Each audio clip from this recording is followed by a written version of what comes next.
За сайн байцгаана уу. Энэ өдрийн мэндийг хүргэе. За өнөөдөр манай хэвлэлийн баг хуралд ирсэн та бүхэндээ баярлалаа. Намайг инх гэдэг боловсрол судлаач. За өнөөдөр бид нэр болсон реформыг яагаад хийх хэрэгтэй болсон бэ? Хэрхэн хийх вэ талаар мэдээлэл өгнө. Ер нь бол энэ ирээдүйн ажлын байран дээр тавигдах мэдлэг, ур чадвар бол маш хурдан өөрчлөгдөж байна. Бидний төсөөлж ирсэнээс илүү хурдан өөрчлөгдөж байна. Энэ бол дэлхийд даяараа явж байгаа процесс. Тийм учраас бас энэ жил 1-р ангид орж байгаа хүүхдүүд 32 он төгсөн. За ихтэй сургууль, мэрэгжлийн боловсон эзэмшээд ингээ ажлын байран дээр гарахад болсон системд сурч мэдэж олж авсан мэдлэг ур чадвар нь хэрэгтэй байх уу? Ер нь бэлтгэгдсэн байх уу гэдэг бол эргэлзээтэй. Тийм болохоор одооноос эхэлж бид нэр тодорхой системийн шинжилэл болон буюу болсон реформыг бас хийх зайлшгүй шаардлага бий болж байна. За Санд Марлын гаргасан 2019 оны судалгаагаар иргэдийн хамгийн их тулгамжтай 3 асуудал бол ажилгүйдэл, амжиргаа, тэгээ боловсрол орсон байгаа. Тэгэхээр иргэд маань ч гэсэн ер нь боловсролын энэ юунд санаа их зовж эцэгчүүд бас хүүхдээ бас болстой болгох хамгийн гол нь тэр хэрэгцээтэй мэдлэг ур чадвар лэн бас олгож байгаа болов уу гэж бас сэтгэл санаа их зовж байна л да. Тэгэхээр ер нь бол энэ боловсролын бид нар реформ хийснээр бол бидний ажилгүйдэл, амжиргааг ажилгүйдлийг багасгаж амжиргааг бас дээшлүүлэх бүрэн бололцоотой гэж харж байгаа.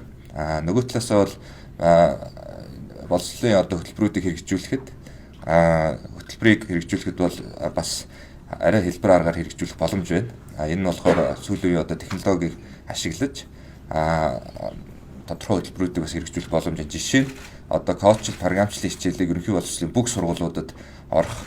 Үүнийгээ болохоор захим суваг, захим ангиар дамжуулаад захим хичээлээр ингээд коучлал, програмчлалын хичээлийг бол оруулах боломжтой. Түүнээс гадна бусад бидэрт бас хэрэгцээтэй байдаг эрүүл мэндийн боловсрол, зөв хооллолт, за хэвлэл мэдээллийн боловсрол, мөн санхүүгийн боловсрол гэх мэт энэ хичээлүүдийг бол маш олон хэлбэрээр маш сонирхолтой агуулгаар энийг хэрэгжүүлээд явах бүрэн боломжтой байгаамаа. За ингээд бусад хөдөлгөөний гишүүд маань мэдээлэл хүргэх болно. За та бүхэнд энэ өглөөний мэнд хүргэе. Тэгэхээр энэ боловсролын реформ шинжилгээ хөдөлгөөн маань 6 үндсэн стратеги барьж ажиллана. За энэ 6 гол стратегийн нэг бас үндсэн чухал стратегийн нэг маань болохоор зэрэг энэ сургалтын хөтөлбөртэй холбоотой. Тэгэхээр сургалтын шинжилэл, боловсролын шинжилэл бол ерөөсөө үндсэн цөм нь бид нар оюутнуудаа яг ямар оюутан сурагчдаа яг ямар мэдлэгийг олгоод яаж заагаад тэгээд ямар бүтээмжтэй, ямар чадамжтай хүмүүсийг бид бэлтгэх гээд байгаа юм бэ гэдгийг боловсруулдаг тэр сургалтын хөтөлбөртэйгээ маш их холбоотой. Тэгэхээр бид нар 1990 оноос хойш ингээд боловсролын шинжилгээг маш их шинжилж ийн гэдэг яриад яваад байгаа.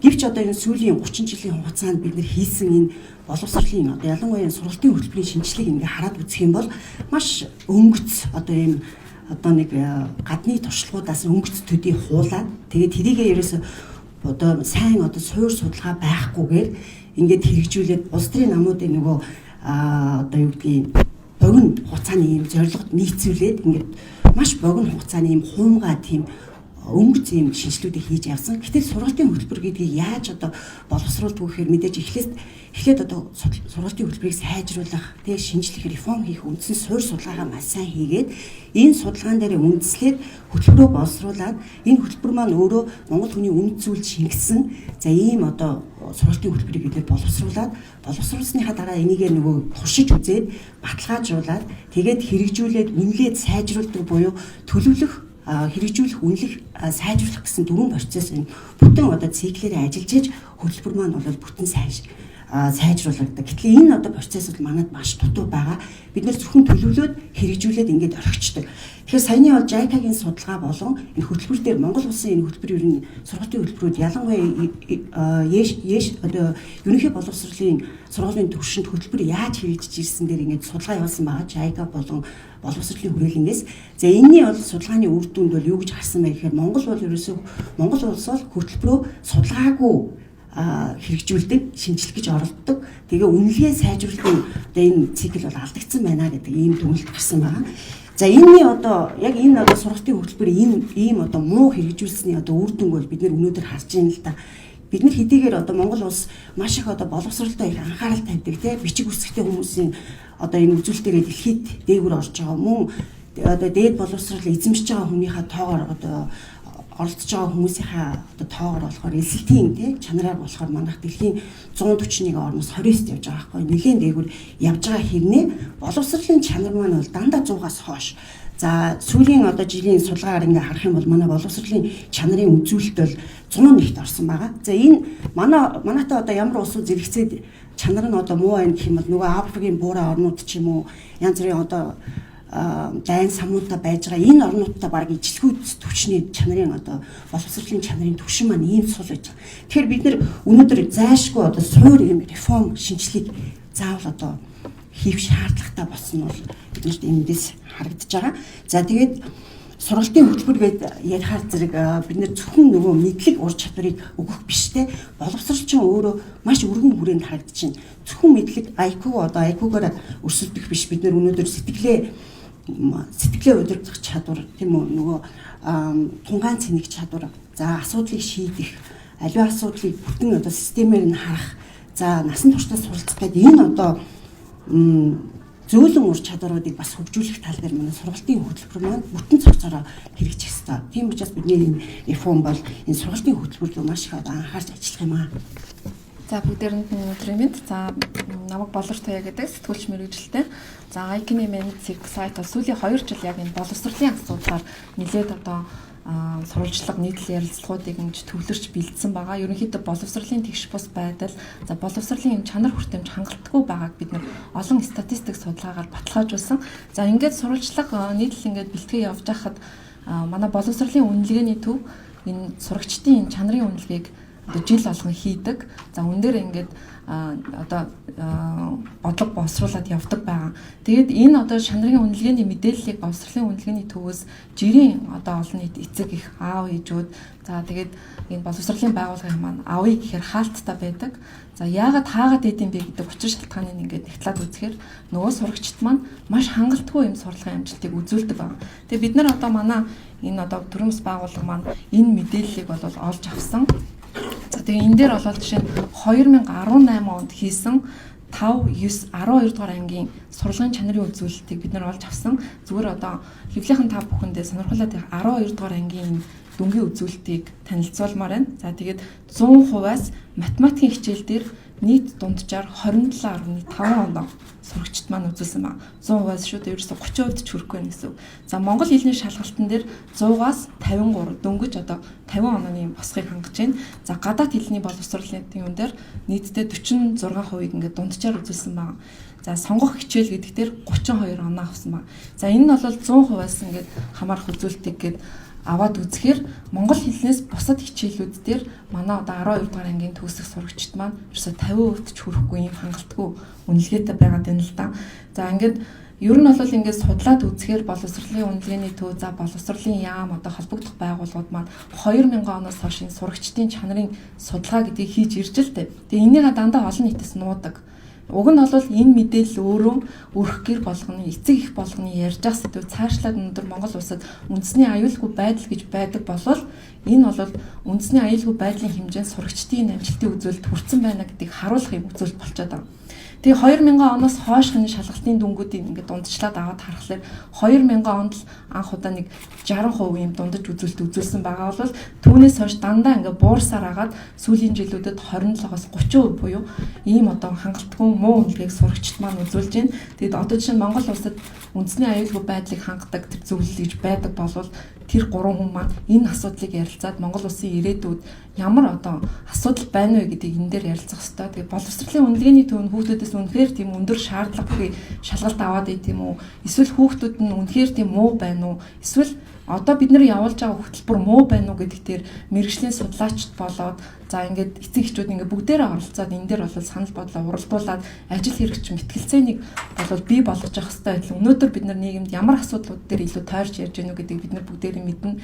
Энэ бол бид нар өнөөдөр Монгол улсад ирээдүй гэж байх хэрэгтэй болвол энэ хамгийн чухал асуудал байгаа даа. Гэтэл боловсролын үнэлгээний төв боловсролын яам нь сурагчдын үзүүлэлт муу байгаа учраас нуучдаг. За нуучдаг учраас цаашаа яаж сайжрах вэ гэдэг асуудал огт яригдахгүй. Ингээд үнэлгээг нь харахаар дандаа муужраад явж байгаа. За тэгээд цаашлаад бид нар эсэлтийн ерөнхий шалгалт буюу за олон нийтэд энэ мэдээлэл бол нээлттэй байдаг. Үүнийг болоод хүүхдүүд одоо Монгол улсын хаана амьдарч байгаас шалтгаалаад ямар ялгаатай боловсролын амжилт үзүүлж байгаа вэ гэдгийг бид нар бол олон статистик судалгаагаар харуулсан. Монгол хүүхдүүд өнөөдөр хаана амьдарч байгаас шалтгаалаад 50 хүртэлх онооны юм зөрүүтэй амжилт үзүүлж байна. За мөн айл сургуульд одоо сурч байгаас хамаарат 182 хүртэл онооны юм зөрүүтэй амжилтыг үзүүлж байгаа. Өөрөөр хэлбэл өнөөдөр Монголд боловсролын тэгш бус байдал гэдэг бол гаарсныг энэ статистик судалгаанууд харуулсаар хахад яагаад өнөөдөр хүртэл боловсролын реформ хийх дээр улс төрийн намууд бодлого судлаачид нь ярьдаггүй вэ гэдэг ийм асуудал гарч ирж байгаа юм л да. Тэгэхээр манай төрийн бас байгууллага бас үүн дээр аналитик судалгаанууд цаашдаа хийн. За боловсролын салбарт бас ийм нээлттэй ийм одоо уулзалт хилцүүлэг гэдэг хийн. Өнгөрсөн хугацаанд бас бид нар нэлээд олон одоо салбарын төлөөлөгчтэй уулзаж бас энэ 6 стратегийг боловсруулсан байгаа. Тэгээ цаашдаа бас ингээд олон үйл ажиллагаагаар энэ хөдөлгөөн маань ингээд үргэлжлээд явна. За баярлалаа. Та бүхэндээ энэ өдрийн мэндийг хүргэе. Тэгэхээр боловсролын реформ хөдөлгөөн бол улс төрийн хөдөлгөөн биш.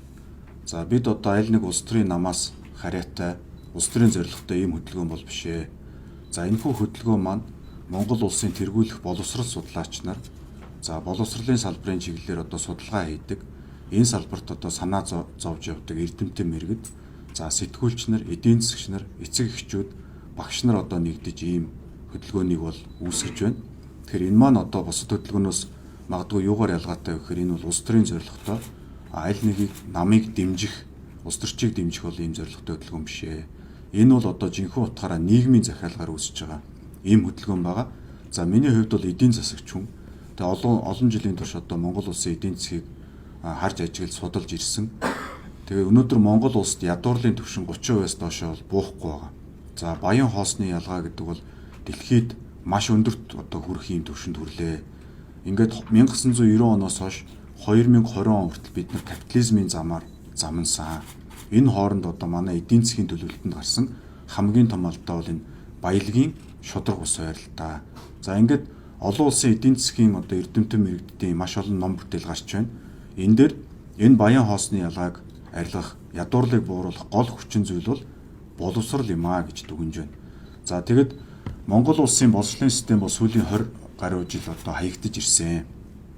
Харин олон улсад Финлянд, Өмнөд Солонгос, Сингапур гэх мэтийн одоо эдийн засгийн хэмжээ хүн амын тоо харьцангуй жижиг боловч 20 жилийн дотор боловсролын системд реформ хийж дэлхийд тэргүүлэх боловсролын системтэй болсон ийм улсуудын жишээ бэлхнэ байна. Бид нар харин өнгөрсөн 30 жилийг одоо улс төрийн талцал, за элдв одоо сонгуулийн халамж, за богино хугацаатай ийм төсвийн тэлэх бодлогод одоо зарцуулж эдийн засгийг бол туйлдууллаа. Харин бид нар яагаад одоо 2020 онд одоо энэ хөдөлгөөнийг байгуулж эцэг эхчүүд багш нар нэгдээд одоо энэ боловсролын реформ хийя гэж уриалж байгаа вэ гэхээр 20 оны сонгуульд одоо өрсөлдөж байгаа бүх улс төрчнөр, бүх улс төрийн намууд энэ боловсролын реформыг өөрсдийн мөрийн хөтөлбөртөө тусгаасай нэг талаас. За нөгөө талаас эцэг эхчүүд маань одоо Монголын одоо энэ боловсролын систем сурч хүмүүжиж байгаа 600 шахан мянган энэ хүүхдүүдийнхээ боловсролд анхаарч за нэг удаагийн амлалт, нэг удаагийн одоо халамжийн мөнгөд хууртад саналаа өгөх биш. Өөрсдөө одоо үр хүүхдийн энэ ирээдүг харж одоо энэ боловсролын реформыг шаардасаа гэж бид нар одоо хүсч энэ хөдөлгөөнийг эхлүүлж байгаа. За ингээд хөдөлгөөнд маань бол боловсрол судлаач, багш, эрдэмтэн мэргэд, эцэг эхчүүд одоо бүгдээрээ манай хөдөлгөөнд нэгдэж энэ Монгол улсдаа боловсролын реформыг хийж эх 20 жилийн дотор дэлхийд тэргүүлэх боловсролын системтэй улс болох одоо энэ зорилгын төлөө бидэнтэй нэгднэ гэж бид итгэж байна. Бид урьж байна. Хөдөлгөөн маань нээлттэй учраас хүссэн хүн болгон одоо манайд гишүүн болж элсэж болно. За ингээд одоо бас манай хөдөлгөөнийг санаачлагч одоо гишүүд маань боловсролын чиглэлээр судалгаа хийсэн хүмүүс байгаа. Эндээс та бүгд сэтгүүлчид одоо асуух. За дээрээс нь манай гишүүд маань өөрсдөө бас нэмж ярих зүйлсээ ярихыг урьж байна. Тэгээд дахиад хэлэхэд энэ одоо дунд сургууль, цэцэрлэгийн нас, эцэг эхчүүдийн хүүхдтэйг одоо харилцах энэ боловсрол, тэгээд ихтэйд боловсролын чиглэлээр тэгээд Монгол улсын эрдэм шинжилгээний байгууллагуудын чадхын талаар одоо өөрсдийн санаа бодолтой судалгааны ажилдаа эрдэмтэн мэрэгд за энэ одоо боловсролын хөдөлгөөнийг дэмжиж Монгол улсад боловсролын реформ хийж дэлхийд тэргүүлэх боловсролын системтэй болохын үйл хэрэгт нэгдэх хүсэлтэй хүмүүс байл бүгдийг бид одоо урьж байна. Тэр төсвийн хөрөнгө оруулалт дээр бид нар судалгаа хийж үзсэн л да. Ер нь бол яг нэг Монгол улсын төсвийн бараг 20 орчим хувь, 16 орчим хувь нь бол боловсролын салбарт буюу хамгийн том дүнгээр зарцуулагдаж байгаа. Тэгвэл задаргааг нь бид нар авч үзэх хэрэгтэй. 16% гэдэг чинь өөрөөр хэлбэл ингээ 3 салбарт хуваагдчихж байгаа байхгүй. Боловсрол, соёл шинжилгээ, ухаан, спорт энэ гэдэг тийм. Тэгэхээр тэгээд дээрэс нь зардлын 80-аас 85% нь урсгал зардал буюу одоо багш нарын цалин мөнгө за тэгээд сургуулийн халаалт дулаан гэд. Тэгэхээр яг нөгөө сургалтын одоо хэрэглэгдэхүүн материал багшийг чадахжуулах тийм гих мэтчлэн за энэ тэгш бус байдлыг бууруулах хөтөлбөрөө шинжлэх энэ мэт одоо шаардлагатай байгаа өөрчлөлтүүдэд төсөв өөрөө зарцуулагдаж чадахгүй байдаг. Тэгээд ингээ харахаар бид нар одоо жишээ нь мөнгөгүй мүү гэхээр мөнгөгүй биш гэдгийг одоо жишээ нь саяны сүүлийн тохиолдлоос харж болж байна шүү дээ. Тэгээ бид нар бол энэ боловсролын реформын жишээ нь энэ нөгөө 6 стратегийн хүрээнд дөрөвт нь заасан байгаа. Одоо дижитал боловсрол буюу нийтлэг боловсрол өнөөдөр хотын төвд амьдарч байгаа хүүхдүүд, хөдөө орон нутагт амьдарч байгаа хүүхдүүд яг адилхан чанартай боловсрол авч хүртэх эрхтэй. Гэтэл энэ хангагдаж чадахгүй байгааг олон статистик судалгаа нотолж байгаа. Тэгэхээр энэ мэд өөрчлөлтийг хийхэд саяны бас ингээ хөгжчүүдтэй зарцуулсан мөнгөн дүнтэй ойролцоо хэмжээний л мөнгө байхад энэ боловсролын реформыг орчин үеийн технологийн давуу талыг ашиглаад хийх боломжтой юм шиг харагдаад байна. Төрөний бас хүний хийсэн санал дээр нэмж хэлэхэд ер нь бол бид нар энэ боловсролын энэ статистик судалгаануудыг харж байхад хувийн сургуулийн амжилтууд бол маш өндөр сайн байгаа. Тэгэхээр бид нар бас хувийн сургуулиудыг үгүйсгээд тахад бидний зорилго биш. Яаж энэ амжилтыг Монголын одоо бусад нийт хүүхдүүдэд хүртээх вэ тухай бид нэр ярих хэрэгтэй. Жишээ нь ICANN нь одоо энэ улсын хурлын гишүүд яагаад энэ нийтийн боловсролд анхаардаггүй гэдэг сурвалжлагыг гаргаад нийт гишүүдийн хүүхдүүдийн 95% нь хувийн өндөр төлбөртэй сургууль сургаж байгаа баримтыг гаргасан. Тэгээ энэ бол жишээ нь мэдээлэлд хамгийн ойр байж болох хүмүүс хүүхдүүдээ хаан сургаж ийнэ гэдгийг харуулж байгаа тоо шүү дээ. Тэгэхээр өөрөөр хэлбэл тэрдгээр сургуулиуд сайн байгааг нь мэдээд байгаа учраас сургаж байгаа. Тэгэхээр яагаад сайн байна гэдэг нь ноу хау энийгээ бид нэр шеэрлэх, инновац хуваалцах, амжилтаа хуваалцах энэ чиглэл рүү бид нэр төлөв бас ажиллана. Ер нь бол бас энэ хувийн сургуулиудын нөгөө чанаргүй байгаа хэсэг бол мэдээж байгаа. Тэгвэл чанартай сайн явж байгаа энэ амжилтыг Монгол хүүхдүүдэд энэ сургуулийн амжилт үзүүлээд байгаа энэ боломжийг нь бид нэр бас одоо хуваалцах хэрэгтэй. Жишээ нь одоо эсэлтийн ерхий шалгалт гэхэд хувийн сургуулийн сурагчид одоо төрийн өмчт сургуулийн сурагчдаас 182 онооны хүртэл ийм зөрүүтэй хичээлийн амжилтыг үзүүлж байна. Та нөгөө 800 гэдэг хэмжээс онооноос. Тэгэхээр хүүхдүүдэд сайн чанартай боловсролыг өгвөл хүүхдүүд яаж амжилт гаргаж болдог вэ гэдэг энэ статистик судалгаа бас харуулдаг байна. За тэгэхээр ер нь энэ одоо Африк төв, за энэ Азад байна, Өмнөд Америкт одоо маш олон ядуу улсууд байгаа. За энэ улсуудад бол Дэлхийн банк, за Нэгдсэн үндэсний байгууллагын хөгжлийн хөтөлбөр, за Азийн хөгжлийн банк гэдэг юм уу. Сүүлийн одоо зарим улсуудын хувьд 60-70 жил, за Монгол шиг улсын хувьд бол 30-аад жил маш олон тэрбум долларыг бол зарцууллаа энэ ядуурлыг буулгахад. Ингээд нөгөө ядуурл маань 30%-аас буудаггүй, баян хоосны ялгаа улам нэмэгдээд байдаг. Тэгээ энэ тал дээр одоо хэд хэдэн дөрвтойхон шиг эдийн засгийн судалгааны ажлууд бол гарсан.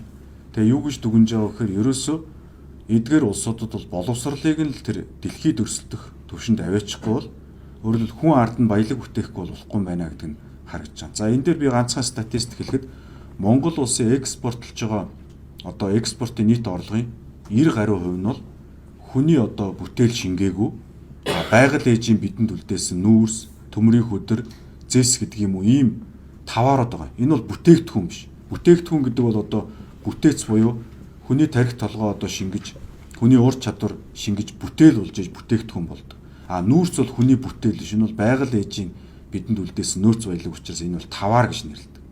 Тэгэхээр Монгол улсын нийт экспортын 90 гаруй хувь нь одоо энэ байгалийн түүхийд таваар байна гэдэг чинь өөрөө Монгол улсын боловсролын систем түүнд хүмүүжиж гарч байгаа одоо энэ хүмүүсийн ур чадвар ямар байгаа вэ гэдгийг шууд эдийн засгийн агуулгаар нь харуулчихж байгаа.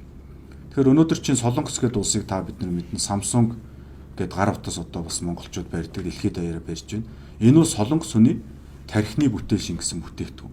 Солонгос улсын нийт дотоодын нийт бүтээгдэхүүн нийт экспортын орлогын одоо 90% нь хүний тархи толгой шингэсэн хүний боловсролын үр дүнд гарсан юм бүтээгдэхүүн байна. Монгол улсын эсрэгээр 90% нь байгаль ээжийн бидэнд үлдээсэн түүхийд байна.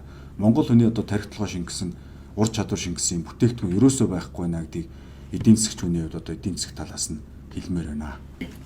За би яг таны асуултан дээр нэмээд нэг Английн судалгаа хэлчихье. Английн дэлхий дээр явагдаж байгаа хамгийн урт судалгаа гэдэг 70 жилийн судалгаа хийгдсэн байдаг. Энэ дээр яг одоо нийгмийн дундаж давхархтай гэр бүлийнхэн орлогын түвшнээс бага орлоготой гэр бүлийнхний хүүхдүүд дээр хэрхэн ирээдүйд амжилт гаргаад байна вэ гэдэг ингээд судалгаа хийхээр үндсэндээ нэг гэртээ ямар дүрмүүдтэй байгаад байна вэ? Тэгээ сургууль дээр ямар дүрм үйлчлэлтэй вэ гэдэг тэр үйлдэлтэй аягүй шууд холбоотой болоод эхэлдэг. За ингээд эхлэнгүүд түрүүнд хэлж байгаачлаа тэгш бус байдал дээр буюу аль одоо аймагт аль одоо Улаанбаатар хотын аль дөрөвт төрснөөсөө болоод тэгээ эцэг их нь ямар боломж байгаагаасаа болоод ингээд хүүхдүүд маань өөрөөр боловсрол эзэмшээд байгаа нь буцаагаад нийгэмдэр гарч байгаа тэр нэг эцэг их байх, эхнэр нөхөр байх, ажилтан байх, за ирээдүйд өөр хүүхдүүдэд буцаагаад эмээ өвөө болоод асран хамгаалах энэ бүх үйлдэлүүдэд шууд нөлөөлөд байгаамаа. Тэгээ боловсрол гэдэг энэ институт чинь өөрөө хүнийг хөгжүүлэх, хүн болгодог хамгийн урт хугацаанд нөлөөлж идэг хамгийн одоо юм нөлөө бүхий институт учраас багаас нь ахуулаад тэр цэцэрлэгийн багш байна уу, сургуулийн багш, ихтэй сургуулийн багш нартай бүгдээрээ эхлээд бид нэр хүмүүлдэж байгаа гэдэг аюулсаа ойлгоод тэр хүний хөгжилд өөрийнхөө үйлдэлээр нөлөөлж байгаа гэдэг, өөрийнхөө зааж байгаа материалаараа нөлөөлж байгаа гэдэг эхлээд аюулсаа ойлгож иж энэ бүх одоо хөгжил твшлүүд үр дүнд нь ирнэ гэдэгт одоо сэтгэл судлаач байгаа үед итгэж байгаа учраас энийг хэлж байна. За өнөөдөр бас энэ статистикийн хорооноос гаргасан судалгаагаас харах юм бол нийт ажилгүй байгаа иргэдийн 65% нь одоо дээд боловсрол эзэмссэн хүмүүс байгаа. Бусад орнуудын хувьд харахад нөгөө ажилгүй иргэд маань боловсралгүй хүмүүс байгаад байдаг. Гэтэл манай улсын хувьд болохоор боловсралтай иргэд нь ажилгүй байгаа байхгүй. Тэгэхээр энийг юутай холбож харж байгаа нөхөр манай нөгөө ихтэй сургууль зааж байгаа хөтөлбөрүүд маань ажлын байр, хөдөлмөрийн зах зээлтэй нийцэх байна. Тэгэхээр ажил зөндөө их сураад нөгөө малчт маань одоо хүүхдүүдээ сайхан боловсралтай болгоно гэдэг хамаг малаа зараад ингээ хүүхдүүдэд явуулдаг. Тэгтэл нөгөө хүүхдүүд маань хурж ирээд энд боловсрал эзэмшил гараад ажил олдохгүй тий.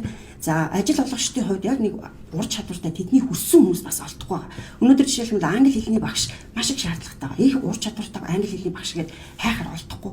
Нөгөө маш олон хүн англи хэлний багшаар уг нь бол төгсөөд байгаа байхгүй. Тэгэхээр энэ бол сургалтын хөтөлбөр маш сул байгааг харуулж байгаа. Дээд боловсролын түвшинд. Тэгэхээр бид нар энийг яаж засах вэ? Яаж хөдөлмөрийн зах зээлтийг одоо уялдуулах хэрэгтэй вэ гэхээр ерөөсөө үндсэн гол одоо боломж бол энэ аж үйлдвэр буюу компаниуд те ажил олгогч нар ихтэй сургуулиудтай хамтарч ажиллах шаардлагатай.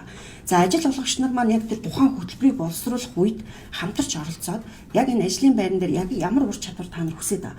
Ажил олгогч нар бол нөгөө хариуцлагатай байх, хандлага төлөвшөлтэй багаар ажиллаж чаддаг юм зөөлөн ур чадварыг бас их хүсэж байгаа.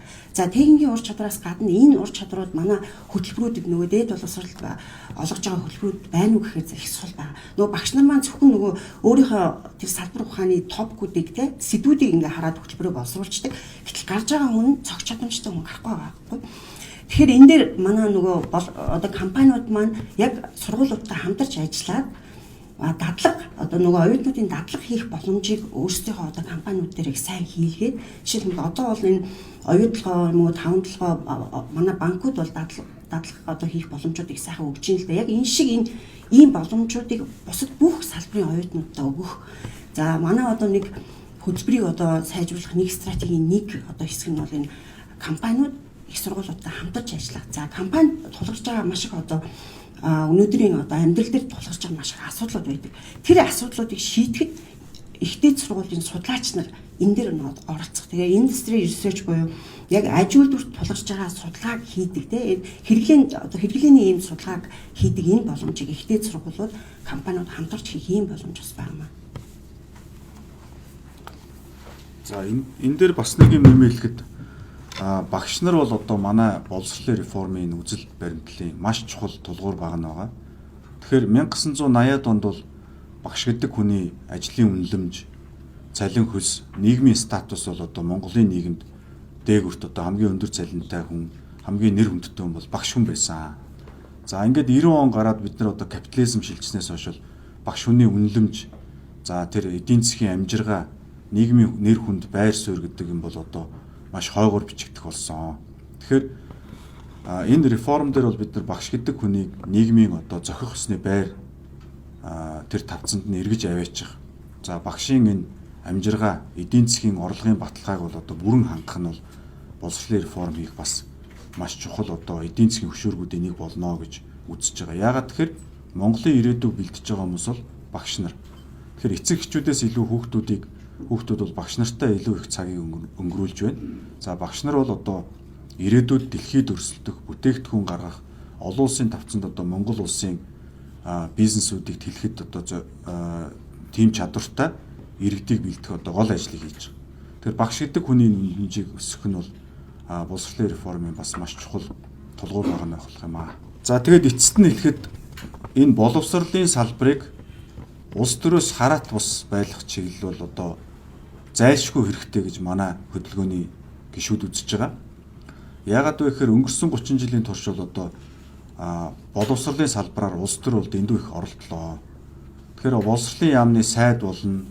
За ихтэй сургуулийн одоо ректор, тэнхимийн эрхлэгч болно гэдэг бол өөрөө дандаа улс төрийн намын шагнал одоо маягтай.